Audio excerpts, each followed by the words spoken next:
മുരളീധരന് മറുപടിയുമായി ടി സിദ്ദിഖ്. മുരളീധരന്റെ പ്രസ്താവന ദുരന്തത്തിൽ മരിച്ചവരെ അപമാനിക്കുന്നതാണ്. ദുരന്തബാധിതരെ അമ്മാനമാടാൻ കേന്ദ്ര സർക്കാരിനെ അനുവദിക്കില്ല. ബിജെപിയുടെ തനിനിറം ഒരിക്കൽ കൂടി വി മുരളീധരനിലൂടെ പുറത്തുവന്നെന്നും പ്രസ്താവന പിൻവലിച്ച വി മുരളീധരൻ മാപ്പ് പറയണമെന്നും ടി സിദ്ദിഖ് ആവശ്യപ്പെട്ടു. വി മുരളീധരന്റെ സ്റ്റേറ്റ്മെന്റിൽ കടുത്ത പ്രതിഷേധം രേഖപ്പെടുത്തുക. കടുത്ത പ്രതിഷേധം. ഇത് ദുരന്തബാധിതരെയും ദുരന്തത്തിൽ മരിച്ചവരെയും അപമാനിക്കുന്ന ഒരു സ്റ്റേറ്റ്മെന്റാണ് ശ്രീ വി മുരളീധരൻ നടത്തിയിട്ടുള്ളത്. അദ്ദേഹം പറഞ്ഞത് അവിടെ 3 വാർഡല്ലേ ഉള്ളൂ എന്നുള്ളതാണ് അദ്ദേഹത്തിന്റെ സ്റ്റേറ്റ്മെന്റ്. 3 വാർഡേ ഉള്ളൂ. ഈ 3 വാർഡിൽ ഉള്ളവർ മനുഷ്യരല്ലേ? അദ്ദേഹം പറയട്ടെ, 3 വാർഡിൽ ഉള്ളവർ മനുഷ്യരല്ലേ? മരിച്ചവർ മനുഷ്യരല്ലേ? പരിക്കുപറ്റിയവർ മനുഷ്യരല്ലേ? അവശേഷിക്കുന്നവർ മനുഷ്യരല്ലേ? അവർ ജില്ലയുടെ പല ഭാഗത്തായി അവര് പറിച്ചു മാറ്റപ്പെട്ട് നിൽക്കുകയല്ലേ? അവർക്ക് ജീവിക്കണ്ടേ? അവർക്ക് ജീവിതം വേണ്ടേ? അവർക്ക് ജീവനോപാധി വേണ്ടേ? അവരുടെ ആരോഗ്യ പ്രശ്നം പരിഹരിക്കണ്ടേ? അവരുടെ മക്കൾക്ക് പഠിക്കണ്ടേ? അവിടെ തകർന്നതായിട്ടുള്ള സംവിധാനങ്ങൾ പുനഃക്രമീകരിക്കണ്ടേ? അതിനൊക്കെയാണ് ഞങ്ങൾ ഫണ്ട് ചോദിച്ചത്. ബിജെപിയുടെ തനി നിറം എന്താണെന്ന് ഒരിക്കൽ കൂടെ ശ്രീ വി മുരളീധരന്റെ സ്റ്റേറ്റ്മെന്റിലൂടെ പുറത്തു വന്നിരിക്കുക. വയനാട്ടിൽ നിന്ന് സി വി അനുമോദ് നമുക്കൊപ്പം ചേരുന്നു. അനുമോദ്, വയനാട് തെരഞ്ഞെടുപ്പിലടക്കം വിഷയമാകുന്ന ഒരു സാഹചര്യം, കേന്ദ്ര സഹായവുമായിട്ട് ബന്ധപ്പെട്ടുള്ള അവ്യക്തത തുടരുന്നതിൽ LDFും UDFും ഒരുപോലെ പ്രസ്താവനകളും ഹർത്താലും ഒക്കെ നടത്തുന്ന ഒരു സാഹചര്യത്തിൽ കൂടി വി മുരളീധരന്റെ ഇത്തരം ഒരു പ്രസ്താവന വരുമ്പോൾ അത് വലിയ തരത്തിലുള്ള പ്രതികരണങ്ങൾ രാഷ്ട്രീയപരമായിട്ടും ജനങ്ങളുടെ ഭാഗത്തു നിന്നും ഉണ്ടാക്കുമെന്നുള്ളതിൽ ഒരു തർക്കവുമില്ല. എങ്ങനെയാണ് നാട്ടുകാർ ഏത് തരത്തിലാണ് പ്രതികരിക്കുന്നത്? അതുകൊണ്ട് ഞാൻ നിൽക്കുന്നത് മേപ്പാടിയാണ്. അതായത് ദുരന്തബാധിതമായിട്ടുള്ള മേഖലയായ മേപ്പാടിയിലാണ് ഞാനിപ്പോൾ ഉള്ളത്. വളരെ വൈകാരികമായിട്ടാണ് ഈ ഇവിടുത്തുകാർ വി മുരളീധരന്റെ ഈ പ്രസ്താവനയോട് പ്രതികരിച്ചിട്ടുള്ളത്. കാരണം ഇവരെ സംബന്ധിച്ച് ഈ ഒരു ദുരന്തമുണ്ടാക്കിയ മുറിവ് അത് വലിയ ആഴമുള്ളതാണ്. അതിൽ ആ ഒരു ഞെട്ടലിൽ നിന്ന് ഈ നാട് ഇപ്പോഴും കരകയറിയിട്ടില്ല. ആ ഒരു ഘട്ടത്തിൽ നാട് ഒന്നിച്ച് ഹർത്താൽ ആഹ്വാനം ചെയ്ത് നാടിനു വേണ്ടി എല്ലാവരും ഒരുമിക്കുന്ന സമയത്താണ് വി മുരളീധരന്റെ ഈ പ്രസ്താവന വന്നിരിക്കുന്നത് എന്നതാണ് ഏറ്റവും പ്രധാനപ്പെട്ട ഒരു കാര്യം. ഇപ്പോൾ അതിൽ വലിയ പ്രതിഷേധം മേപ്പാടിയിലുണ്ട്. മേപ്പാടിയിൽ വൈകുന്നേരം 5:30 പ്രതിഷേധ ധർണ നടത്താൻ ഉദ്ദേശിക്കുന്നുണ്ട്. എന്നോടൊപ്പം ചേരുന്ന ഇവിടുത്തെ യൂത്ത് ലീഗിന്റെ പ്രവർത്തകനാണ് ഷിഹാബ്. വലിയ വിമർശനമാണ് ഈ പ്രസ്താവനയ്ക്കെതിരെ ഈ നാട്ടിൽ നിന്ന് ഉയരുന്നത്. വളരെ സങ്കടകരമായ ഒരു വാർത്തയാണ് വി മുരളീധരന്റെ ഇന്നത്തെ പ്രസ്താവനയോടുകൂടിയിട്ട് നമ്മൾ കേട്ടത്. 400 മനുഷ്യജീവനുകൾ നഷ്ടപ്പെട്ടു. ആയിരക്കണക്കിന് കുടുംബങ്ങൾ തെരുവിലേക്ക് ഇറങ്ങേണ്ടി വന്ന ഒരു സാഹചര്യം.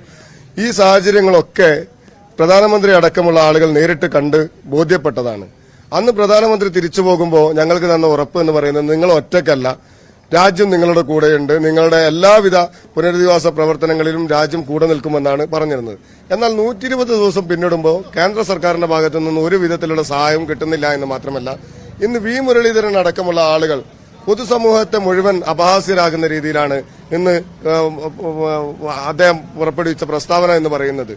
അദ്ദേഹം പറഞ്ഞത് കേവലം 3 വാർഡിലുള്ള ആളുകൾക്കല്ല ഈ ദുരന്തം സംഭവിച്ചിട്ടുള്ളൂ, അതിന് ഇത്രമേൽ വലിയ പ്രശ്നമുണ്ടാക്കേണ്ടതുണ്ടോ? ഇതിനെങ്ങനെയാണ് ഒരു വലിയ രാജ്യത്തെ ഒരു ദുരന്തമായി പ്രഖ്യാപിക്കുക എന്നാണ് അദ്ദേഹം ചോദിച്ചത്. ഞങ്ങളെ സംബന്ധിച്ച് 400-ലധികം മനുഷ്യർ നഷ്ടപ്പെട്ടിട്ടുണ്ട്. അതുപോലെ ആയിരക്കണക്കിന് കുടുംബങ്ങൾ ഇപ്പോഴും തെരുവിലാണ്. അവർക്ക് എവിടേക്കാണ് പോവേണ്ടതെന്നറിയില്ല. അവർ ഇനി എന്താണ് ചെയ്യേണ്ടതെന്നറിയില്ല. ഒരു നിലക്കും അവർ ഇനിയും മുമ്പോട്ടുള്ള ജീവിതം വലിയ പ്രയാസവും പ്രതിസന്ധിയും അനുഭവിക്കുന്ന ഒരു സാഹചര്യം. ആ സാഹചര്യം നിലനിൽക്കുകയാണ്. വയനാട്ടിലെ ജനങ്ങൾ ഒന്നടങ്കം, നിങ്ങൾക്കിന്ന് നോക്കിയാൽ കാണാം, വയനാട്ടിലെ ജനങ്ങൾ ഒന്നടങ്കം നമ്മൾ ആരും തടുക്കാതെ തന്നെ വാഹനങ്ങൾ മുഴുവൻ വീട്ടിൽ വെച്ചു, കടകമ്പോളങ്ങൾ അടച്ചു വെച്ചു, തൊഴിലിടങ്ങളിൽ നിന്ന് അവർ മാറി നിന്നു. എല്ലാവരും ഒന്നടങ്കം ഈ ഹർത്താലുമായി സഹകരിക്കുകയാണ്.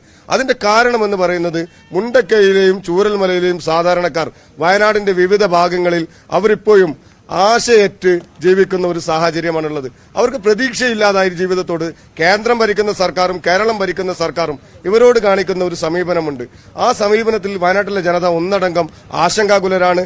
ആ ആശങ്കയാണ് അവരിന്ന് ഈ ഹർത്താലിന് ഐക്യദാർഢ്യം പ്രഖ്യാപിച്ചുകൊണ്ട് അവർ സ്വീകരിച്ചിട്ടുള്ളത്. പ്രസ്താവനയ്ക്കെതിരെ പ്രതിഷേധം ആഹ്വാനം ചെയ്യും. ഞങ്ങൾ ഇന്ന് മേപ്പാടിയിൽ അതിന്റെ പ്രതിഷേധ പരിപാടി സംഘടിപ്പിച്ചിട്ടുണ്ട്.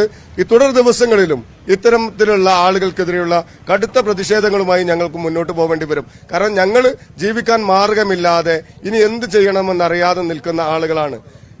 12 പേർ മരിച്ച ത്രിപുരയിലെ അപകടത്തിന് 4-ാം ദിവസം 40 കോടി രൂപ അടിയന്തര ധനസഹായം പ്രഖ്യാപിച്ച ഒരു രാജ്യത്ത്, ഇന്ത്യ രാജ്യത്ത് തന്നെയുള്ള മറ്റൊരു സംസ്ഥാനമായ കേരളത്തിൽ 120 ദിവസങ്ങൾ പിന്നിടുമ്പോഴും നിലവിൽ ഒരു സഹായവും പ്രഖ്യാപിച്ചിട്ടില്ല. സാധാരണഗതിയിൽ എല്ലാ ബജറ്റിലും അനുവദിക്കുന്ന ദുരന്ത നിവാരണ പ്രവർത്തനങ്ങൾക്ക് അനുവദിക്കുന്ന തുക മുന്നിൽ വെച്ചുകൊണ്ട് നിങ്ങൾക്ക് പണം ആവശ്യത്തിനുണ്ട് എന്നാണ് കേന്ദ്ര സർക്കാർ പറയുന്നത്. എന്നാൽ അത് മുണ്ടക്കൈയിലെയോ ചൂരൽമലയിലെയോ ദുരന്ത നിവാരണ പ്രവർത്തനങ്ങൾക്ക് മാത്രമായി ഉപയോഗിക്കാൻ ഈ കേന്ദ്ര സർക്കാർ അനുമതി നൽകുമോ? അങ്ങനെ നൽകുകയാണെങ്കിൽ ഇവിടുത്തെ പ്രശ്നങ്ങളും പ്രയാസങ്ങളും ഒക്കെ പരിഹരിക്കാൻ ഒരുപക്ഷെ ഈ തുക കൊണ്ട് സാധിക്കുമായിരിക്കും. പക്ഷേ അത് മുണ്ടക്കൈയിലെയോ ചൂരൽമലയിലെയോ ദുരന്തത്തിന് മാത്രമായി സർക്കാർ കൊടുക്കുന്ന പണമല്ല. അതുകൊണ്ട് തന്നെ അതിനു വേണ്ടി മാത്രമായിട്ട് ഉപയോഗിക്കാനും അത് കഴിയില്ല. ദുരന്തത്തിന് പ്രത്യേക പരിഗണന നൽകി ഇവിടുത്തെ ഒരു പുനരുദ്ധാരണത്തിന് വേണ്ട പിന്തുണയാണ് ആവശ്യം. തീർച്ചയായും മുണ്ടക്കൈയിലെയും ചൂരൽമലയിലെയും ആളുകളെ പുനരധിവസിപ്പിക്കുന്നതിനും അവരെ പഴയ ജീവിത നിലവാരത്തിലേക്ക് കൊണ്ടുവരുന്നതിനും ആവശ്യമായ ഇടപെടലാണ് നമുക്ക് ആവശ്യം. അതല്ലാതെ ജനങ്ങളുടെ കണ്ണിൽ പൊടിയിട്ട് കണക്കുകൾ പറഞ്ഞ് ആളുകളെ വിഡ്ഢികളാക്കുന്ന സമീപനത്തോട് ഞങ്ങൾക്ക് യോജിക്കാൻ കഴിയില്ല.